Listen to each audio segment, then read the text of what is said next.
Previously on Everybody Knows But Me. In every family, each kid gets picked to play a different role, which was perfect for me because as a teenager, I decided to become an actor. But in my family, I had already been cast in a very demanding role. The problem child, the drama queen, the boy crazy girl who went wild. Kid, you've got it. And what can I say? I nailed my performance. I even landed my very own spin-off at a mental hospital. Meanwhile, my siblings had been cast in their own roles. My big sister as the hyper-capable perfect daughter, and my brother as the zany little wild card. And as an adult, I'm left wondering, were they also unfairly cast? So let's find out and give my siblings their time in the spotlight. Oh, plus I have 2 other secret siblings I kinda need to get back to. In this episode, we swear a pretty good amount, and there are some fairly heavy moments related to drug and alcohol abuse and death. But it's also honest and very real. You can find more information like specific content warnings in the show notes. And by the way, if you have a story of family secrets or darkly funny drama that you want to share, we want to hear it. Email us at everybodyknowspod@gmail.com. We'll keep you completely anonymous if you want and only publicize details you feel comfortable sharing with the world.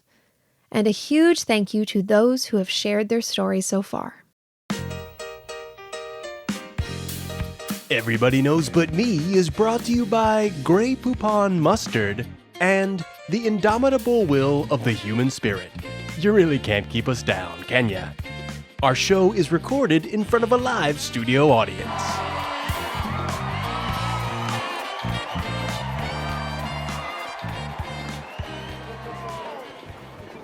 I don't know, Holly. Yeah, I love going on fun little missions with you and Carson to get out of the house. But the MPAA guidelines are super clear. I don't think it was appropriate to bring him to see 40-year-old virgin with us. And what else are we supposed to do with him? Leave him with Mom? Or Dad? At that point, we might as well leave him with the haunted ventriloquist dummy from Goosebumps. Don't worry, Case. I didn't understand a single thing anyone said. Leslie Mann's character sure does drive like Mom, though.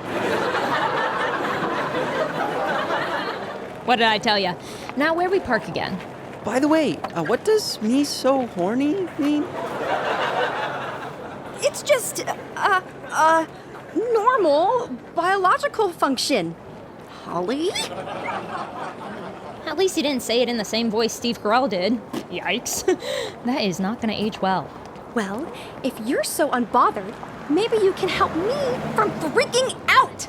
It's bad enough that we took Mom's car without asking for like the 3rd time this week, and I don't even have my driver's license yet. Then I used her ID to pretend to be you guys' mom to get us into an R-rated movie, which, I mean, the ticket taker barely even looked at us. What is going on with society today? Now we have to worry about our 7-year-old brother going to school and talking about pubes or whatever. Are you guys talking about the chest waxing scene? That was hilarious! Oh, car's over here, by the way. Can we not stand in the middle of this parking lot and confess all of our crimes out loud, please? Why are you so tense? Let's just get out of here before Carson starts arousing his usual amount of suspicion. Have you ever heard of the term "f*** buddy"? It's a special friend who you Fine. Let me just check my purse and make sure I have everything. Oh no. What's wrong, Casey? My wallet! I left my wallet in the movie theater! It has both my learner's permit and Mom's ID in it. If she's not with us when we go and ask for that wallet, they're gonna realize we stole hers! Oh, shit. Oh, Not now, Carson! This is my opportunity to freak out and no one else's! If they decide to call the cops, I'm screwed! It'll be on my permanent record. There goes my dream of applying to Yale or Princeton or Cornell. Yale? Cornell? But those are all East Coast colleges. You'd be so far away from us. We'll be even further away from each other if Child Protective Services comes and separates us. Right. 10 seconds of talking to either Mom or Dad, and they'll see we've gone full-blown Lord of the Flies at home.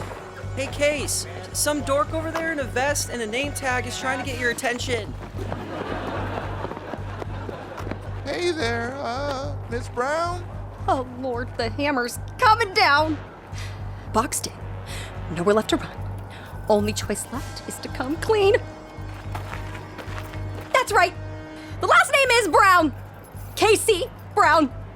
15 years old, 5 feet 10 inches, Libra, future organ donor. Did I lie and impersonate my mother? Yes. Did I take her car without asking? Yes. Did I bring my preteen brother to a movie about sex? Yes. Do I desperately want to protect the fragile bonds keeping my family together and simultaneously also seek to escape their chaos? Yes. Because I am a human being, damn it! And I have my flaws. I'm just as responsible for the chaos as the rest of them. Because I am not just a supporting character. I have depth. So do your worst, just don't take me from my family!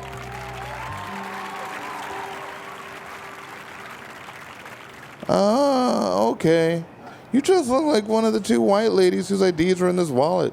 So I just wanted to give it back to you. You're not going to arrest us? Lady, minimum wage here is $5.15 an hour. I couldn't care less if you set fire to this place. Wow. Well, now they're in the clear. I guess we should go get some French toast. Woo! Hell yeah! Okay.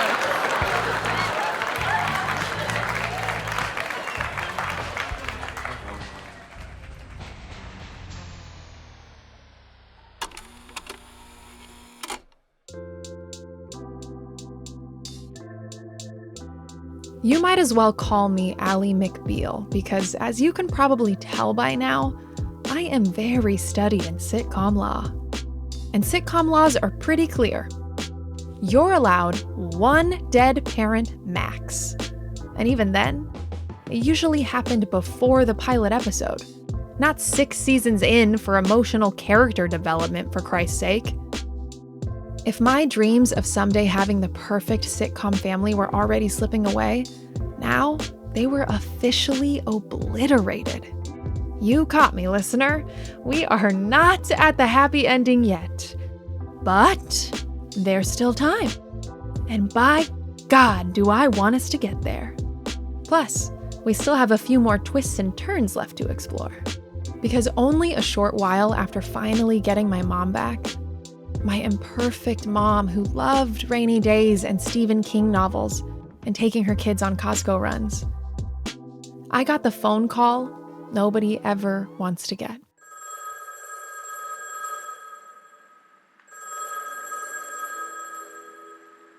One I had somehow both feared constantly and convinced myself could never actually happen. Because life couldn't take both of my parents, right? That's not sitcom writing anymore. That's Batman origin story territory. Hi, Bruce Wayne. Are you sure? Dickensian orphan nonsense. Please, sir, I want some more. Emotionally devastating prestige television, not the life of a comedy-obsessed valley girl who just wanted something resembling normal. As if. But like I've said from the beginning, my family life has never followed a normal storytelling structure. And even though my brother and sister looked way more well-adjusted than I did growing up, we all shared the same giant connective tissue of trauma, grief, secrecy, and one profoundly weird life. And my siblings weren't just side characters waiting off stage for their next scene in my story. They had their own plot lines, their own coping mechanisms, their own sitcom archetypes, and their own private pain and experiences that were even more different than I realized. Oh, and one other gigantic thing we all have in common. Younger twin half-brothers we hadn't met yet. It's so funny that when you kind of zoom out and look at our whole lives, all these crazy things that happens, having half-brothers you've never met, to me has always been like, oh yeah, I have half-brothers. Same. People are like, wait, what do you mean you haven't met your brothers? And I'm like, oh, I mean, where do I start? Over a decade had passed since we first learned about them. And after losing my mom, this giant secret I had barely even begun processing suddenly came fully into focus. So, why haven't we met them? Well, underneath all of that was another realization slowly settling in. We had spent our entire lives surviving. We fought so hard to keep both of our parents alive for so long that I genuinely believed the worst was behind us once my dad died and my mom got sober. I thought we had earned some damn peace. Instead, we were about to crack open one more giant emotional vault and finally talk honestly about the things that shaped each of us differently. And be honest about why we haven't met our brothers yet. From Next Chapter Podcasts and Companion Arts, this is Everybody Knows But Me, Episode 6, the one where we grow up.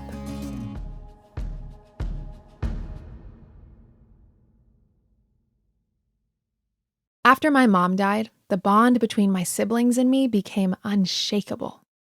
As if all of us subconsciously decided, okay, nothing on earth is ever tearing us apart now. We would love each other more fiercely than the Tanners, the Banks family, and even the dinosaurs from, well, dinosaurs combined. I'm the baby, brand new, just out. Gotta love me. Come on, gotta love me. Although, to be fair, the dinosaurs did deal with an extinction event, so emotionally they may actually understand us best. You've heard pieces of my siblings throughout this series already. You know where they came from. And somehow, they turned into these incredibly kind, funny, outgoing, generous human beings. And even if our childhood was as hard as we thought it was, at least we could point to our relationship and say, we got this part right. High five! In my storyline, I was off dealing with my own particularly insane subplot. A parent using me as a prop, feeling constantly targeted and othered, sexual assault, mental illness, and, nearly losing myself entirely. And because my suffering was louder and messier and more visible, I assumed life had simply been a lot easier for my siblings than it was for me. After all, they looked more okay than I did. It's funny how when you grow up with very little emotional safety, you still compare the tiny scraps of stability the people around you received as if they got some wildly better deal. It's true that I absolutely became the emotional lightning rod in our family, the visible symptom everybody latched onto, but my siblings were struggling too. Just more quietly, avoiding it, containing it. Because even the perfect honor roll sister and the lovable zany little brother had their own survival mechanisms. The things they had to become in order for us to make it through. I just felt like we lived so much of our life with secrets, and I don't want to do that ever again. Mm-hmm. Mm-hmm. Yeah, same. Which is, it's not, you don't think of them as secrets at the time. When you're in survival mode, Yeah. you're not intentionally being, this is we never used the word secret probably to describe any of this, but in hindsight, it was absolutely we were hiding things. Yeah, we hid everything because, I don't know about you, I'm probably not you, Carson. I don't know about you, Holly, but for me, it was a very active, at school, I didn't want mom to come to conferences or anything like that because I was if people clock what's going on, they will separate us. Oh, same. That was my Always. constant fear and my constant thought, and I Yeah. did not want that to happen. Yeah. Nowadays, my older sister Casey is a total badass businesswoman working for some of the biggest and most fun companies on the planet. If you've bought a toy, visited a theme park, or generally experienced joy as a consumer, there's a decent chance she was one of the savvy brains shaping that decision behind the scenes.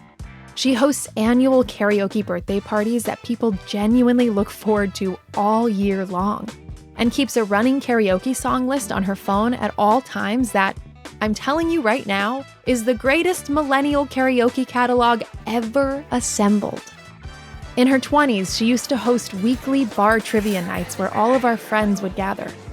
She unfortunately never cheated and secretly gave us answers, but she absolutely made it the most competitive and fun trivia night in town. Heck yes! So, honestly, it felt very correct years later when she fulfilled her lifelong dream of appearing on, are you ready for this? Jeopardy! Yeah, she technically got a TV credit before I did, which was rude of her, but I still brag about it constantly because just knowing somebody who got on Jeopardy is so impressive. Suck on it, Trebek. She's wildly goofy, way too competitive, stubborn as hell when challenged, and will drop everything immediately for someone she loves. And while Casey became the hyper-capable, logical, oldest daughter type, my little brother Carson somehow became the coolest person alive completely by accident. Like truly, no part of him is trying. Even as a kid, he always wanted to make things with his hands. He made homemade fireworks we extremely irresponsibly shot off around the 4th of July. He dug a giant pit in our backyard where he'd sit shirtless, smoking homemade beef jerky that my friends immediately wanted to buy from him. Now, he's a talented, self-taught carpenter and literal landscaper to the stars. He's built furniture, patios, custom wooden serving utensils out of beloved family trees, and knows more about plants than anyone I've ever met. I can point to a random tree and go, "What that?" And he'll calmly tell me the Latin name like a woodland wizard. He's active in his church, an absolutely terrible texter, impossible to pin down socially, and maybe the funniest non-comedian I know. In short, I f***ing adore my siblings. We are wildly different people and also perfectly fit the structure of a sitcom sibling trio. The smarty pants sister, the rebellious middle child, and the lovable weird little brother. But, you guessed it, those roles didn't just magically appear out of nowhere. Like mine, theirs were also forged inside an incredibly unstable home. Some on our dad's side of the family have joked, even before they knew the full scope of what happened in our house, that somehow we turned out the best out of everybody. Oh. Sorry to my cousins. Their words, not mine. So, at the same time my parents were treating me like I was this dramatic loose cannon responsible for all the bad, my sister was shoved into something else. Fix problems, keep it all together, be an adult. Carson and I would go, we would watch a lot of movies. And this wasn't this was you going. Yeah. This was I gotta me going, get this guy out of the house. Our house is not a fun or safe place to be, so we would run errands a lot. We would go walk to Albertsons. Go to Target. And spent a lot of time walking around Target. Totally. And then we'd go to Albertsons, like sometimes just because I needed help carrying the bags.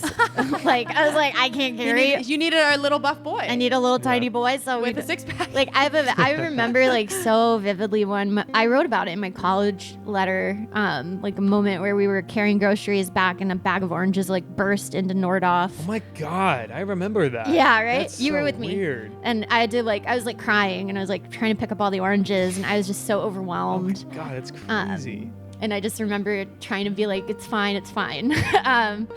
And we would go to the park. It was like park, Target, Albertsons, or the movies. Yeah. And we would walk. Before I could drive, and we would walk. How far of a walk? It was like 2 miles to I remember Man those 9. walks, yeah. It was fun. We would the talk. Man 9 up in Devonshire? Yes. Yeah, we'd walk up that hill Yes. past Are the church. you serious? And we'd talk all the time about the Greek festival. was That is probably- so far. I mean, it's like a little less than an hour. It was like 2 miles, and yeah, it would take us like an hour, and we would walk up there. I mean, that just speaks to like, mom couldn't drive. Like Yeah. nobody safe. wanted her to. Yeah. I carry a tremendous amount of guilt about this period of our lives. About trying to run away or shut down while my sister was helping keep us alive. Still, I'm incredibly grateful she gave our much younger brother little scraps of normalcy during all of it, while quietly carrying far more than any teenager should have had to. I somehow still believed my sister had everything. She was school president, medaled in academic decathlon, played piano beautifully, and always seemed to have a smile on her face. I was deeply jealous of the praise and positive attention she got, the way she funneled all of her energy into becoming the best. But what I didn't realize then was that she envied things about me too. She might have had the role of the good one, but I did get some things she didn't. Like no braces, no acne, and the ability to take up all the emotional oxygen in a room. You were allowed to have big emotions, and it took up all the emotions that people were allowed to have. It was like dad, mom, and you. I just felt like somebody had to have a level head. Yeah, that makes sense. And neither of our parents were. And I didn't realize until I was much older and in therapy that made my relationship with emotions kind of damaged in different ways. You know, where like I wasn't able to access certain things I needed to. Yeah. Because I had just kind of like squished them down into a little box. And I was like, those are bad. Like good emotions, joy, happiness, bad emotions, anger, keep that one locked away. And so, and I always felt like when you and I would get into a disagreement and like emotions would come and play on your end, it was like 0 to 60 of crying. Yeah. And I understand how it all shaped out. At the time, I was like, whoa, what do I do with this? And I was very mean about it. I'm pretty sure. I don't think I was the nicest person about it because I was like, it felt like almost I was getting two versions of you, but I'm sure you felt that way about me a million times. Like you were so calm, cool, collected, and then you weren't, and there was no bringing that down once it got to that place. But it makes so much sense now why I got there and how I contributed to it.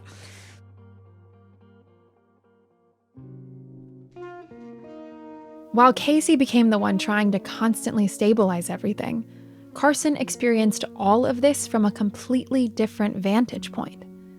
Because when things got really bad, he was even younger than we were. Just a tiny little kid.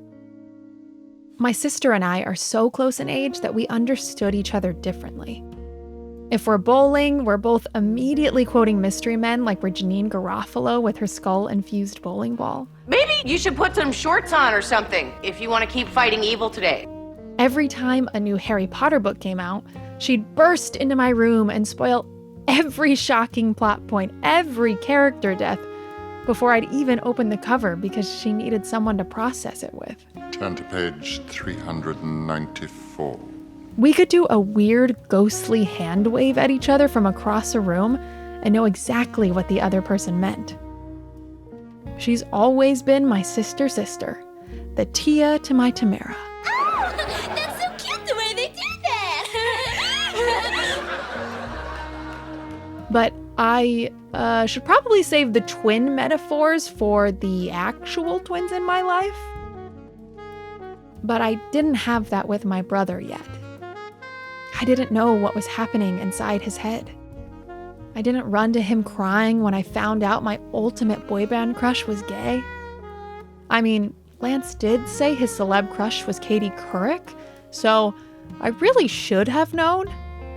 But I didn't know what kept Carson up at night, what he worried about, or how he made sense of everything happening around us.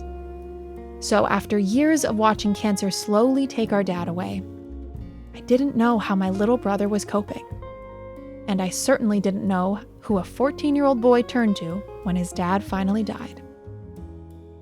We all got in mom's bed and fell asleep in her. Remember when she had her separate room? Yeah. That one on the first one on the right? We all slept in that bed, and I remember waking up, going to the orthodontist. Wow. And the Dr. Pear asking, "So, how are things going?" And I was like, "Good." Oh my God. Can you imagine? And you know, my dad died last night in our house. I think That's crazy. It's crazy. That is crazy. Why did you go? I'm assuming mom took you. Yeah. No, mom, we were there. Oh my The god. day after, it was January 3rd. Do you feel like you didn't process dad's death? No, I definitely. Then No, so I definitely pushed it all aside, and I remember Andre being mad at me because I never told them my friends for a really long time, and they just never knew. So a couple months They out. didn't know dad died? No, for Wow. months.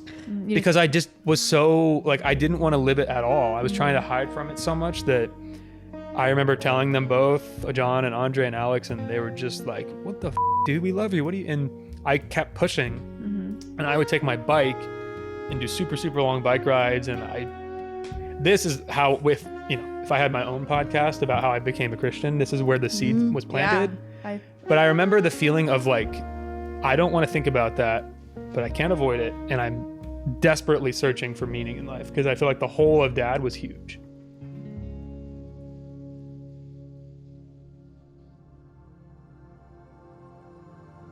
I always assumed that's why my brother found religion. But now I know. We were not raised in a religious household at all, which, given everything you've heard about my family so far, is shocking, I know.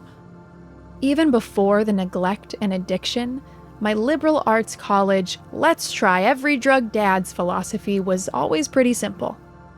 Find your own path, or don't. Whatever works for you. And my brother found something that helped him feel seen at a time when telling the truth about what had happened felt impossible.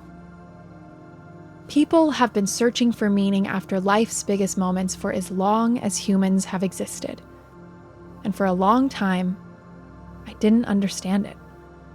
If I'm being honest, part of me worried religion had found my brother at his most vulnerable. Now I see it differently. It gave him guidance, an entire community, somewhere to put all of this grief and a soft place to land. Don't get me wrong, I'm pretty sure I'll burst into flames the next time I set foot inside a church. But when you think of it that way, it kind of makes me feel like all of us other faithless heathens might be missing out on something. And even though I don't subscribe to any religion myself, I'm grateful he found something that helped carry him through. Because thank God my brother became the man he is today. And I'm not just saying that because he's still my go-to guy for smoked meats. Time out. So those of you who are old enough might remember that back in the day, TV shows across the board had really long seasons. Like, really long. 25 episodes or more. Unfortunately, Netflix is barely handing out more than one 8-episode season to some of the best shows on Earth before they delete them forever. So in our f***ed up family sitcom, we gotta keep things moving here because we are getting close to full-time Wonder Years territory. And while I have a million more stories to tell about our past and what we went through, I'm sorry, Winnie Cooper. We gotta get back to the A-plot. So, last episode, I revealed that even though we finally got our mom back, we still lost her. And that's what makes this part so hard to talk about head on. But really, there's no point in dancing around it anymore. I think for me, I felt like it wasn't the same mom from when I was little, but it was someone that she would give advice. Yeah. And I was just like, wow, parenting, this is what it is. Yeah. You know, I'd come to her or she'd just listen. She was a really good listener. You could come and tell her all your stupid work stuff. You know, I was young in my jobs at the time and she would just be such a good resource. Be like, that is terrible, sweetie, or you're going to be able to get past this. You know, she was just a very good parent at that time for what I needed. Yeah. And I think I still saw her almost every other weekend. I mean, I was home all the time at that time. Going to Costco, baby. Yeah, mom and we had our little trips where we would either go and look at open houses, which is a long time tradition of ours, or go shop at Costco together or Target. So we just go to Target. It was like, what if innocuous, or meaningless Trader thing, but Joe's. going to a shopping trip with her was so fun. I don't know going how to Costco with her was fun. Absolutely. Yeah, and I remember there was one time I would always sing around the house, and I was singing Rihanna. I was singing Shine Bright Like a Diamond. I was just singing around the house, and I'm in the bathroom, where her room was in the Garrett's house, and my bathroom, and I'm singing, and I stop for a second, and Mom goes, "Keep singing." And I was like, okay. For a while, it felt like my mom was getting her second chance. She started dating again, she fell in love, there were plans, possibilities, a future. But life has a way of refusing to stick to the script. After her partner's son suffered a devastating car accident, the relationship fell apart. And even though my mom was sober, there was always a fragility to her, a kind of anxiety humming beneath the surface. Like she was never entirely convinced she deserved the life she'd fought so hard to get back. She was living off the life insurance money from my dad, and in the back of our minds, there was always the same question. What happens when that runs out? So at first, the changes were small, like the kind of things you can explain away. She started keeping alcohol in the house and said it was for her dates. She'd get a job, but something wouldn't work out. She started dating a man I instantly disliked, someone who seemed to monopolize her time in a way that felt like he was keeping her from us. But not just her time, her money too. Little by little, it seemed like she was paying for everything. And it made me feel uneasy, like when you're watching a sitcom and your favorite character starts making decisions that don't quite feel like them anymore. Like when Rachel started dating Joey. Guys, what was that about? You want to do it? No! Me neither. I'm just testing you. You can't explain it. You just know something's off. Then one day, I gathered my family together to talk about my own mental health. Some old struggles were resurfacing, and for maybe the first time in my life, I was trying to handle them in a healthy way. I wanted to be honest and get support. And right in the middle of that conversation, my mom slumped over. Her words started slurring. Just like that, we were staring at a version of my mother I recognized immediately. And then came the blame. She said she'd taken something because she knew the conversation was going to be stressful. The classic addict reflex. The cruel irony is that we had spent years avoiding certain conversations because we were afraid they would push her back toward drugs. We barely talked about the trauma. We never talked about our twin brothers with her. Not once. We were so busy trying not to trigger a relapse that we never realized we were organizing our entire lives around the possibility of one. And it happened anyway. We discovered she'd been spending enormous amounts of money on drugs, that she'd started drinking too, that things were much worse than any of us knew. And in that moment, something happened inside me. My body knew before my brain did. It was as if every cell inside of me stood up and said, "Cut! Strike the set! It's a wrap on the whole healthy mother-daughter dynamic." The change was so apparent that the man I loved, who knew my mom the least, called it for exactly what it was. I remember Brad, the night she relapsed, because Brad was there. Mm-hmm. And we get in the car and we're driving home, and like, Brad was like, everything that you've ever described, I just saw. Like, he saw it in a way that was so weirdly validating, because otherwise it had just been memories. Yeah. And he just, he's like, I just saw it all. I saw everything. Your mom blaming you, you and your sister and your brother, like, immediately knowing when she's on drugs, like everything I had described, he saw in one moment. So I told my siblings I couldn't do it anymore. I couldn't talk to my mom, and I couldn't survive feeling that way again.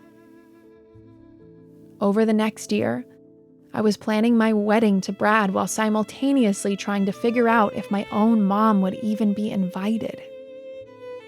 I was angry, then heartbroken, then furious that I was heartbroken, then I'd miss her so much I'd start crying in the middle of a Vanderpump Rules rewatch. Rinse, repeat. It was like the ski lodge episode of Frasier. Each emotion was a new door flying open in the farce that was my life, but with a lot less Sherry. I think I know what that means. I think we both know. At one point, I even unfriended her on Facebook, which is objectively one of the least dramatic things that happened in this story. And yet, it's one of the things I still feel the most guilty about. My sister kept trying longer than I did, but she eventually reached the same conclusion. She couldn't do it anymore either. My brother, though, stayed. And I think part of that is because he experienced a slightly different version of all of this than we did. My sister and I had spent years watching addiction burn through our family. We'd seen every season of this show before. But Carson was younger, and he didn't have the same instincts we did. So while we were pulling away, he moved closer. Relapse after relapse, he stayed by her side.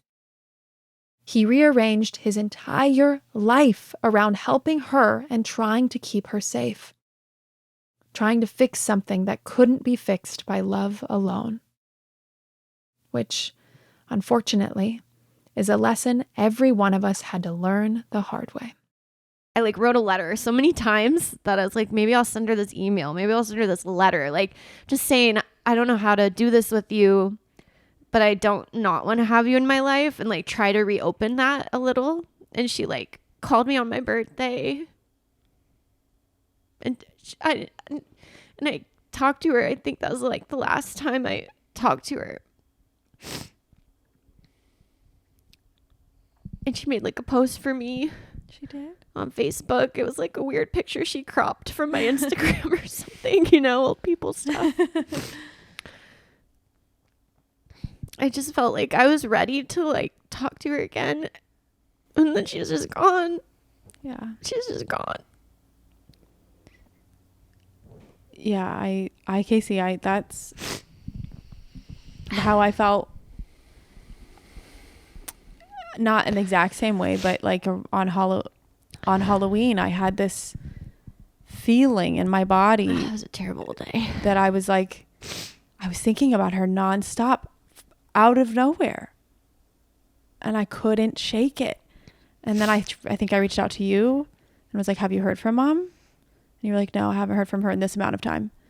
Carson was gone. He went on a trip with his girlfriend.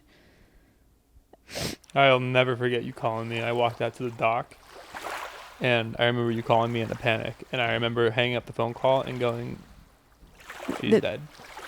I was thinking she's gonna this was before she had fully died. She hadn't fully died, but I remember that feeling of I'm across the country. Yeah. I went on vacation. My mom is going to pass. Oh. And this is after a summer of you just nothing but taking care, sacrificing every single part of you. I couldn't for a millisecond on that vacation think about the vacation. Yeah. I was Why would the whole you? time, but almost part of me was I needed to go for her to pass. Yeah. I was in this weird Herculean effort trying to prevent her from doing it, but she was trying to die, I think. I think so. Because I just felt I called Uncle Mike, and Uncle Mike hadn't heard from her. He called Grandmother. Grandmother hadn't heard from her. And I had not talked to her in, or less than a little, almost a year. And Brad was at work. He was going to be at work till 3 a.m. I was panicked, and I drove to her house on a Halloween night. It was a Monday at 10 p.m. like, what was I gonna do? Like, what was my plan? I hadn't seen her in so long. Like, it was just taking over me. Yeah. And I drove, and I called my friend Erin on the phone, and I'm like sobbing, and she was like she was ready to come with me, but I like something inside me was like, you don't want to come to this. I know you don't want to come. And then like, you know, like just the worst. It was like, you know, just like her door was unlocked. Her sliding glass door was unlocked. I don't really know if I can talk about like everything, but it was a crime scene. Yeah. I'm sure you kind of know what I'm talking about, Cars. It was a crime scene. I walked into what I thought was a dead body. And it basically was, you know? She just didn't die in that exact moment. But it was I can't even wrap my head around it sometimes. Like walking into that room, like screaming for her. Sometimes when I watch certain movies or things, I'm like, or documentaries, and I'm like, I feel like I understand what that feels like to like walk in on a horse, like a horror scene. Like truly a horror scene.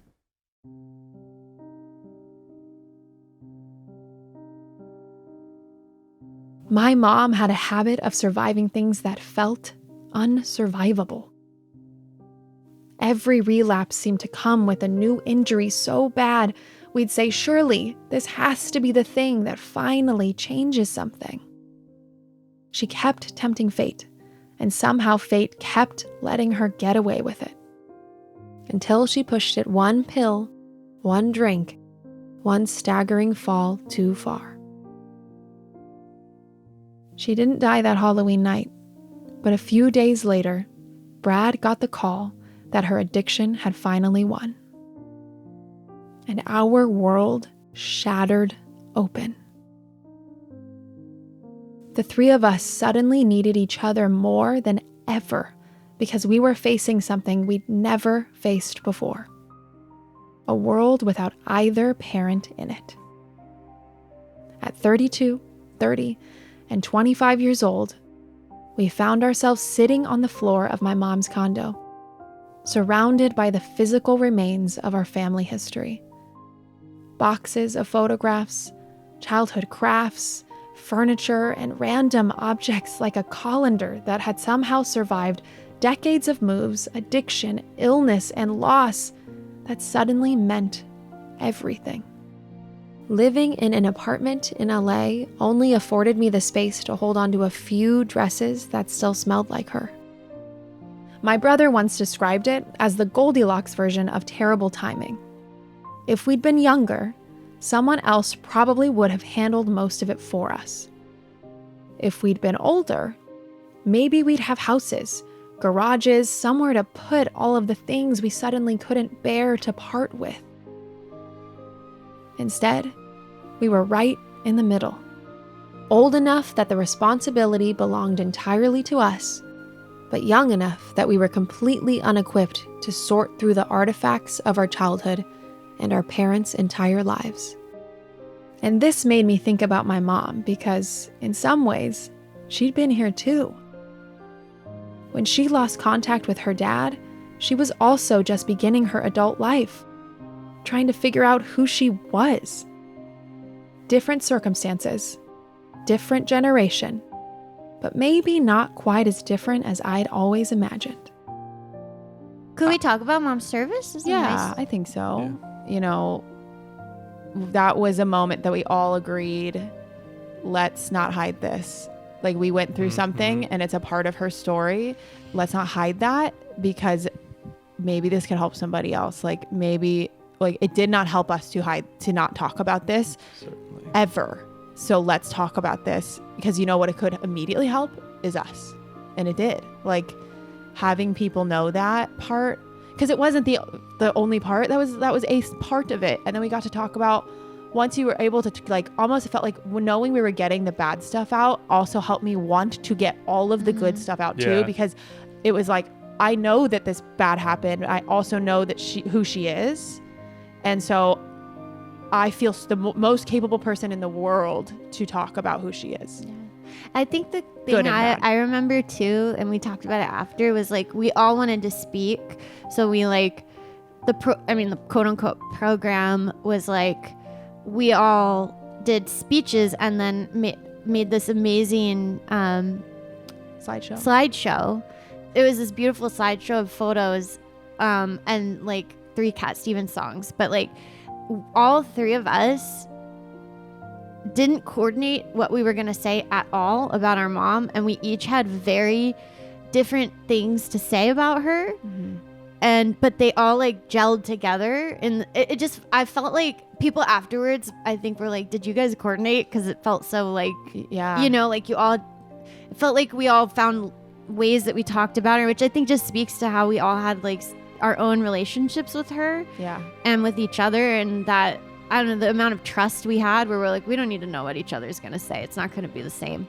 And that we like had it in this beautiful venue. And it was raining. Topanga Canyon. Our mom loved the rain. We've talked about it already. I forgot about it was pouring rain. Like one of the worst rainstorms in California's seen in years. But the thing that Mom would have loved the most at her own funeral. And we picked this place because it had a beautiful outdoor grassy patio, and we were inside for the service. Because we had to change course. Because it was raining so much. And everybody came, and it was like packed house. Our family flew in. Our extended family on our dad's side flew in. You know, again, all those fears of like people aren't going to care. No, they all came. And then random people would just be like, I don't know, stories I never heard. That was a truly good day. And I don't remember feeling... Overall, I think I felt more joyful that day than sadness.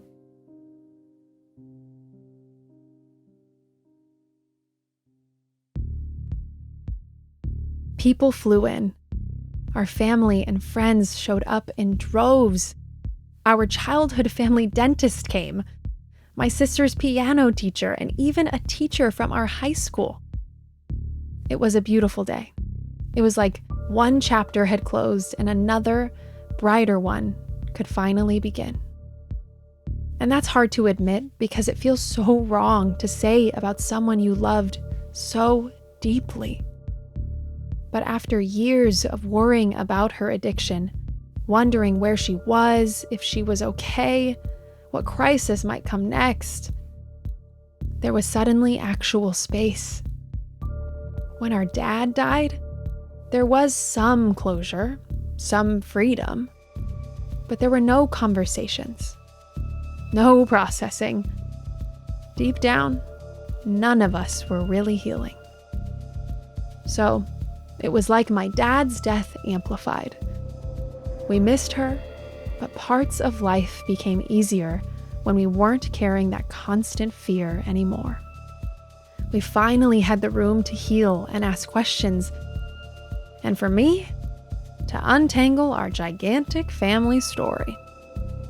Eventually, that space led us to the last unfinished piece of it, meeting our twin brothers. But the truth is, Carson had wanted to meet them for years. And Casey brought it up every now and then too. Deep down, I knew there was another big reason we hadn't met them already. It wasn't some grand conspiracy or weirdly misguided attempt by the rest of our family to protect us that kept us from seeing them. It was me.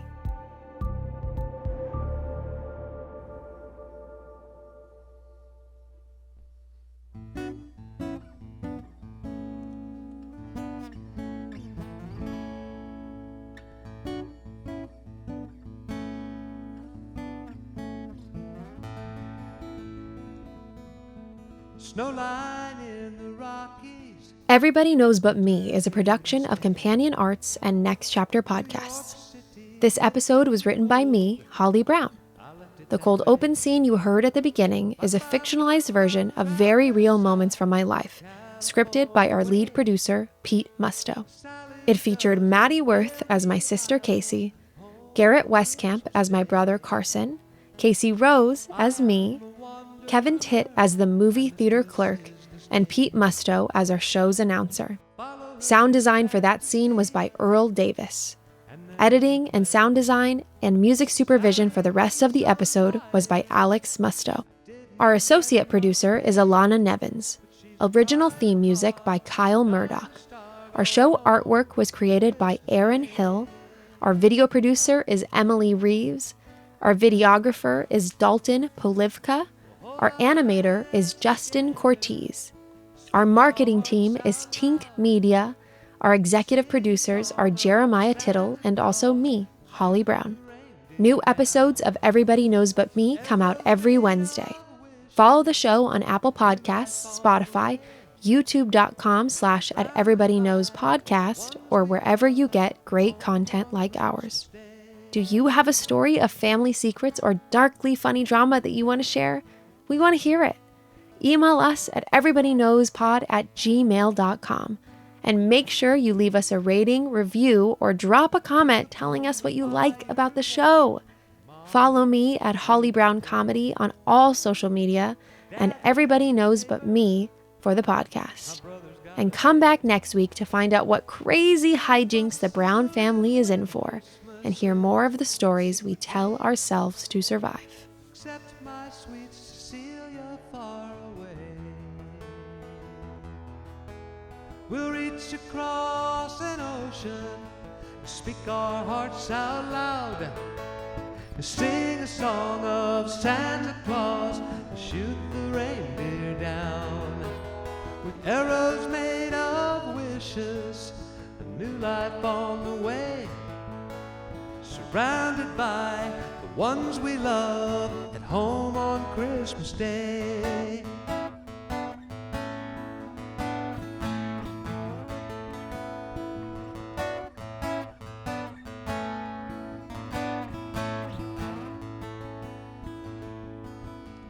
The sun falls on the ocean, the winter rain is cold, and Sally meets an old friend. Hello, road. Take me to a place and time and let my troubles go. Thank you, life, for Christmas time at home.